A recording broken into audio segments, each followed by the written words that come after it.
It's been 7 months again, and I have a lot of nerve coming back here after what I pulled in Super Bowl 52. But it is what it is.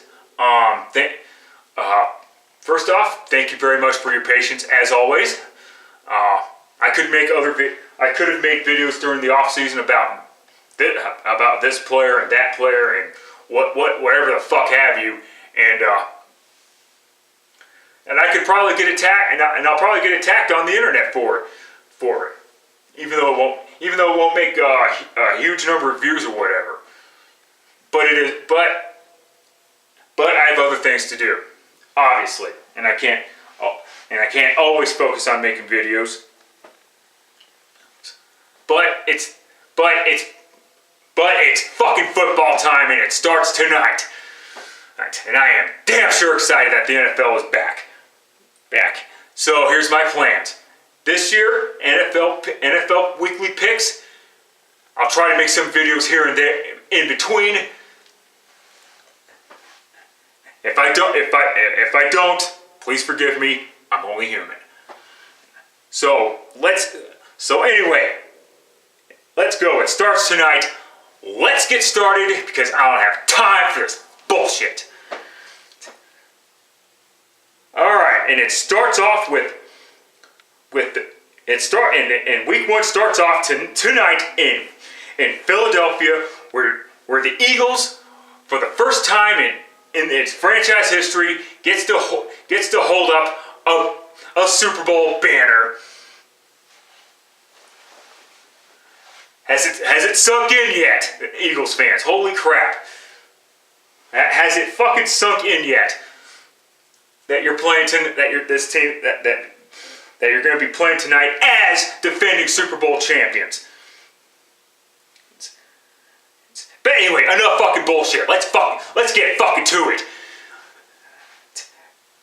Eagles hosting the Atlanta Falcons. Last time these two teams met was the divisional round in January.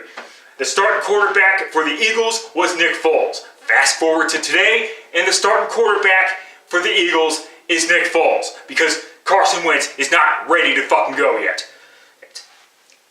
This is something that the Washington Redskins should have fucking done with Robert Griffin III in 2013. But what the fuck ever there. God. And a lot of people are concerned about this Eagles team. They're concerned that they might lose week one, and it's a very good possibility. I just don't see it happening though. Because the Eagles had a crappy preseason, but last I heard, but at least I've heard that they've had a crappy preseason. I did watch their game against the Browns, and that was a tough one. But I don't think the Falcons had a great preseason either. So it balances out. Take the Philadelphia Eagles to defeat the Atlanta Falcons. Moving on quickly. Patriots hosting the Houston Texans. Last time these two teams met was a thriller, and the Patriots nearly lost to the fucking Houston Texans. And I expect this game to be a close one too, quite frankly. And the Texans, well, all their players that got injured last year, they're back. And the Patriots, look for the Patriots to... And the Patriots, before I get to my pick, the Patriots, God, they've lost some players this offseason. And yet the Patriots are still going to be fine. If they lose week one, it wouldn't shock me because it happened last year. But go ahead and take the Patriots to almost lose to the Texans once again in order to only to squeak out a victory. And it was almost 10 years ago that Tom Brady suffered his gruesome ACL injury. Will that happen 10 years later? Because his career is over if it does. I don't care what anyone says. I don't see it happening. Patriots. End of story. Jaguars going on the road to face the New York Giants. Why are the Jaguars on the road? They should be at home for this one, but whatever. Yeah, Blake Bortles is still the starting quarterback. Yeah, I guess they were out of money. Yeah, that's what happens when you're out of money in the money signing all those free agent players on defense. With that being said, they're facing the Giants. They were bad last year. They were 3-13. Injuries had a lot to do with it. They had a shit ton of injuries, but that also means that they had no fucking depth either. Not that, and they weren't even a playoff team last year. So the fact that they finished 3-13, yikes. But they still have Eli Manning, and plus that new toy from Penn State, Shaquan Barkley. Whatever. Go ahead, But God, they're gonna have a tough time with the Jaguars defense. Give me Jacksonville to win this game. As long as Jacksonville runs the football and doesn't get way too predictable at doing it, they should be fine. Next up, 49ers going on the road to face the Minnesota Vikings. Jimmy Garoppolo got paid, of course. Kirk Cousins also got paid, of course. I mean, the Vikings have let all three of their quarterbacks from last year walk. And who do they have in place of their backups anyway? Well, of course, Kirk Cousins is the starting quarterback, but the two former Broncos in Trevor Siemian and Kyle Sloter. Yeah, that's a pretty good. So Minnesota has a pretty good collection of quarterbacks. They have a good starter and a couple of damn good backup quarterbacks. And this Vikings team is all in, obviously, for this year's Super Bowl and probably next year's Super Bowl, should they not make it this year. Go ahead, and the 49ers, oh God, would not shock me if Jimmy Garoppolo wins in Week 1 because he started on opening day 2 years ago against the Arizona Cardinals, and the Patriots actually won that game. So it wouldn't shock me to see it happen again. But go ahead, take the Minnesota Vikings. I will say this though about the 49ers. I think people need to really slow it down on the fucking hype train. As far as the 49ers go, everybody has them winning the Super Bowl. Let's slow down there, cowboy. Saints hosting the Tampa Bay Buccaneers. Last time these two teams met, the Saints went ahead and lost to Jameis fucking Houston. Wonderful. But Houston will not be in this game because he got suspended for what happened with that Uber driver a couple years ago. There was a huge investigation in regards to that. And the NFL decided to suspend him for a couple of games. Which actually means the Buccaneers would have a better chance at winning, but they're not going to win. And as far as the Saints go, they too are all in for Super Bowl 53. Super Bowl 53. Holy crap! So yeah, take the Saints to win this game. Titans going on the road to face the Miami Dolphins. Let's slow down on the Dolphins are going to tank at least for now. If 2 months pass by or whatever the fuck, and they're 1-7 or whatever the fuck, then yeah, let's go ahead and crown them the tankers of the off season. But last I checked, they still have Ryan Tannehill. I know it's stupid, retarded cliche, but it's true. And Tannehill, listen, I was wrong. He's about Tannehill. He's a decent fucking quarterback. Not a great quarterback, but he was decent enough to when having the right system put in place. It is what it is. Now they did lose some players, but you know what? It had to happen because they were getting expensive.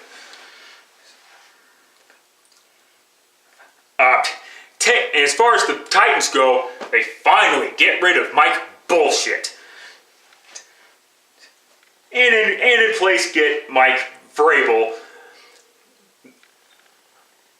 Yeah, good linebacker, but he's best known for catching touchdown passes in Super Bowls.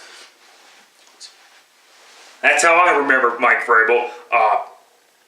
We'll wait and see how the Titans go, but I'll just go ahead and take the Tennessee Titans to win here. And I'll just leave it at that. Bills going on the road to face the Baltimore Ravens. The Josh Allen era has not begun yet. They're still going to ride with Nathan Peterman. What the fuck kind of name is Nathan Peterman? It's almost close to Peter Pan, and people will think that he'll be smooth like peanut butter. With one problem though, it'll be rancid, recalled peanut butter. And he's being thrown in the wolves once again. Hopefully more prepared this time. Unlike the last time when he made his NFL debut, he had one of the worst fucking debuts in recent fucking memory. That's usually what happens when you face the LA Chargers. Defense. And now they're facing the Baltimore Ravens defense. And their defense is going to be good once again. And I wouldn't be surprised if Buffalo got shut out. It's fucking Tom Savage all over again. Only this time it's Buffalo and it's Nathan fucking Peter Pan. And take the Baltimore Ravens to win this game.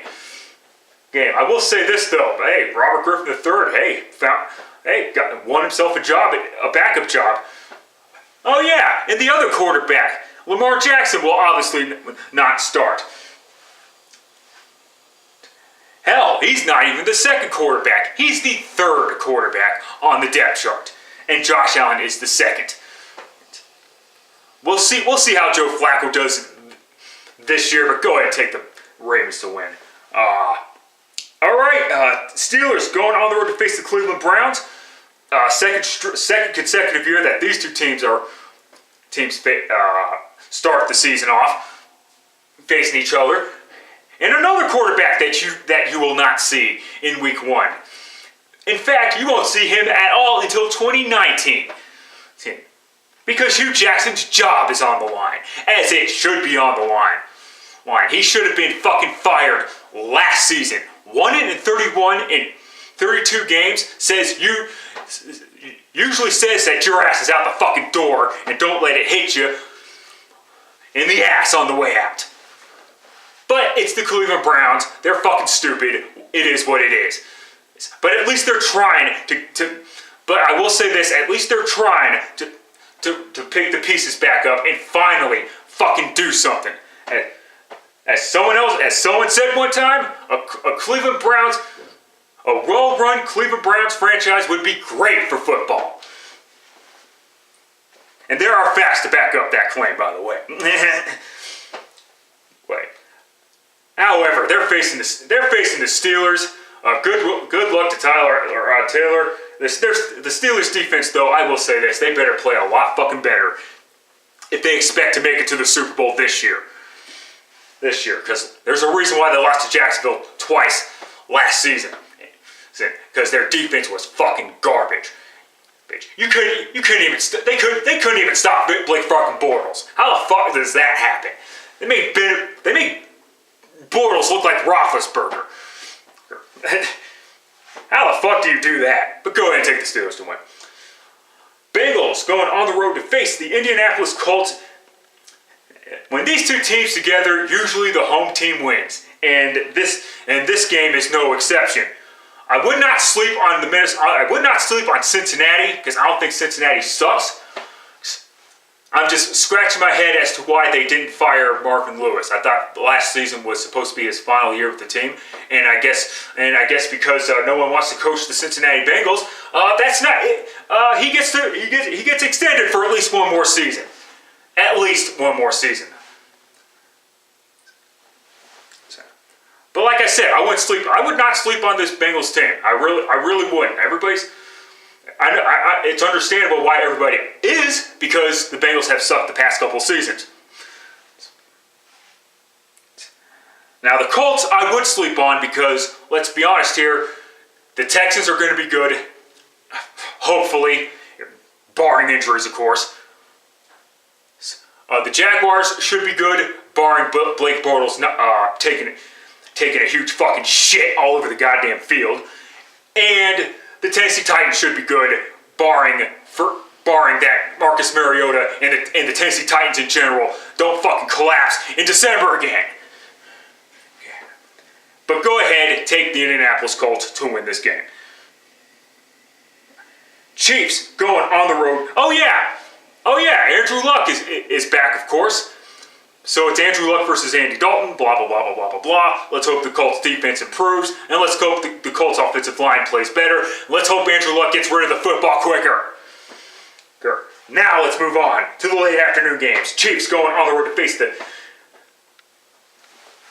LA Chargers of San Diego. Oh, I fucking said it. Kiss my fucking ass. Yes. The Chiefs, of course, moving on from Alex Smith and beginning the Patrick Mahomes era. At least the full era.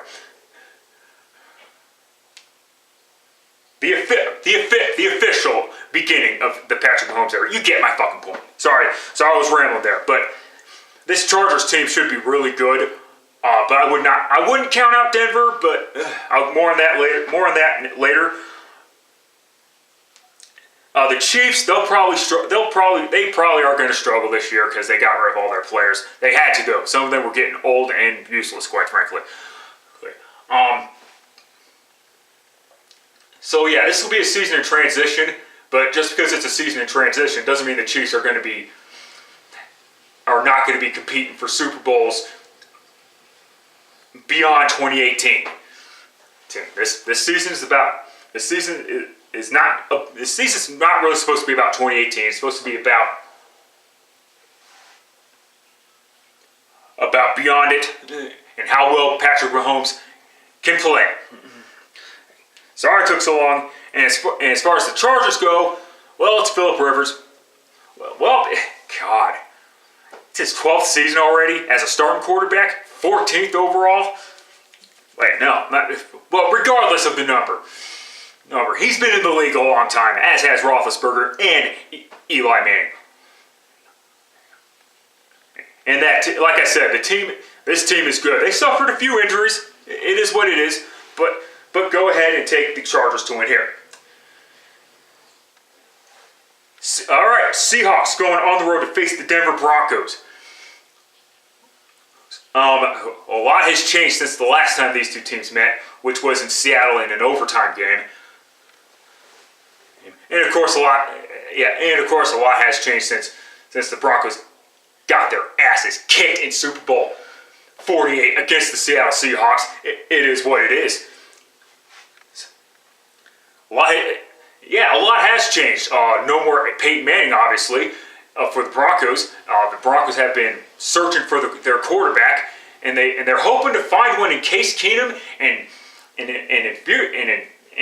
down the road maybe Chad Kelly. But let's fucking pump the brakes on Chad fucking Kelly, all right? Give me a break. And as far as the Seahawks go, well, Cam Chancellor is on injured reserve. I heard he's retired, but then he's on injured reserve, so who the fuck knows there? His career may be over. Who knows? Of course, no more Richard Sherman, no more Michael Bennett, no more Cliff Averill. Almost no more Earl Thomas. But I believe he ended his holdout. At least that's what I've read. And they still have Russell Wilson. So it would not shock me to see the Seattle Seahawks actually come into Mile High and beat the Denver Broncos. But I'll just go ahead and take the Broncos, I guess. They might be good. They have. Let's see how these rookie receivers and their rookie running back do for Denver. All right, Redskins going on the road to face the Arizona Cardinals. Alex Smith's first game as a Washington Redskin. This is his third team in his NFL career. And Sam Bradford, he went from Rams, then Eagles, then Vikings, and And now, the Arizona Cardinals. Oh yeah, the Cardinals have a new coach too, in Steve Wilkes, thanks to Bruce Arians retiring. Yeah, way too soon. Oh God. Got a coaching job way too late. Too bad. But I expect this Cardinals, and I expect this Cardinals team to struggle in 2018, and the struggle starts in Week 1, where they get their asses, where they lose to the Washington Redskins in Week 1. Would not shock me to see them win, but I just don't see it happening because it is at Arizona. Cowboys going on the road to face the Carolina Panthers. Oh God, if it was in Dallas, I would take that. I would take the Dallas Cowboys, but go ahead, give me the Carolina Panthers to win in Week 1. I think most of the nation will be watching this one, except for me, because I live in Colorado.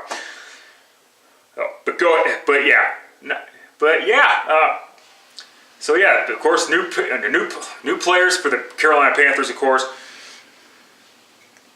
as is for a lot of teams.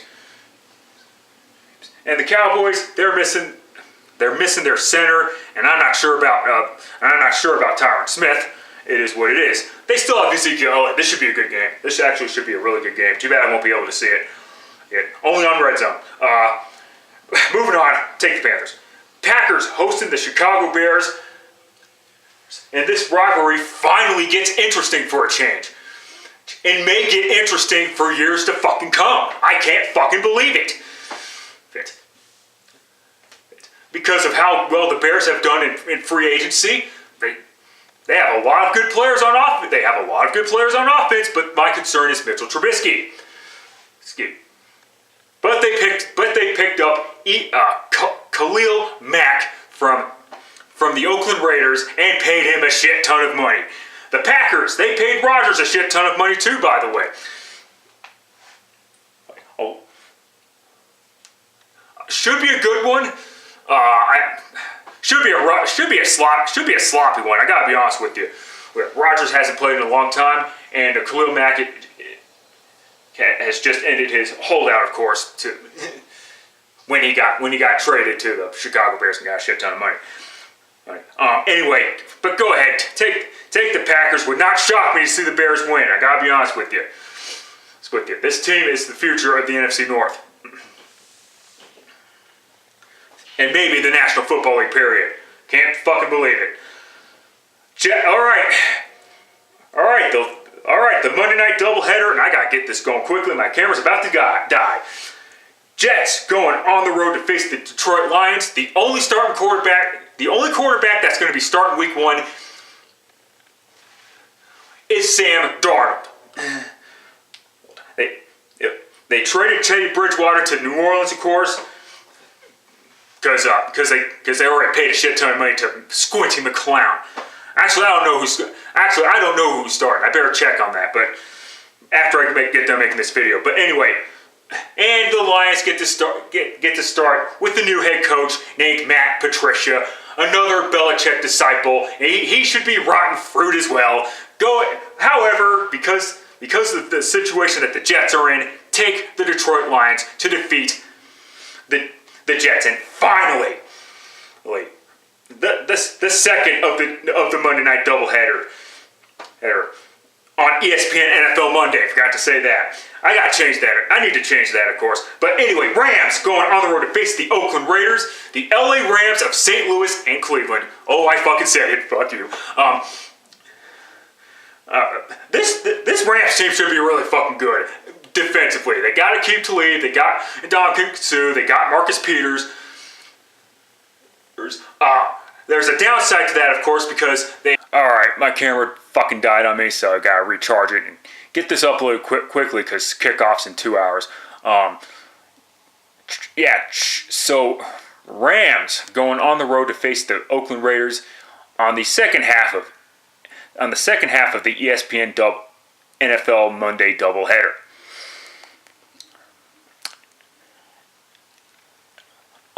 Of course, the Rams they have a lot of good players. Marcus Peters, of course, fucking Ndamukong Suh, Of course, Aqib Talib. Oh yeah, they still have Todd Gurley. Brandon Cooks. Forgot about Brandon Cooks. Cooks should help the vertical passing game, I guess. And the Raiders, well, they just lost Khalil Mack. If it was in LA, I would probably take the Rams. However, they're in Oakland. It's gonna be loud. And by the way, it's John Gruden's return as an NFL head coach. And with Oakland. So go ahead, take the Oakland Raiders to defeat the LA Rams. Doesn't mean the Raiders are going to make the playoffs. Doesn't mean the Rams are going to miss the playoffs. It just means the Rams ran into a bad matchup in week one. In a bad environment in week 1 as well. God, how much longer are the Oh God. God, this year or next year will be their final season in Oakland. Unfucking believable. Las Vegas Raiders. Give me a fucking break. Anyway, thank you very much for enduring this fucking video. And expect me to make videos like this throughout the NFL's regular season, postseason, and the Super Bowl, of course. Till next time, later, fuckers.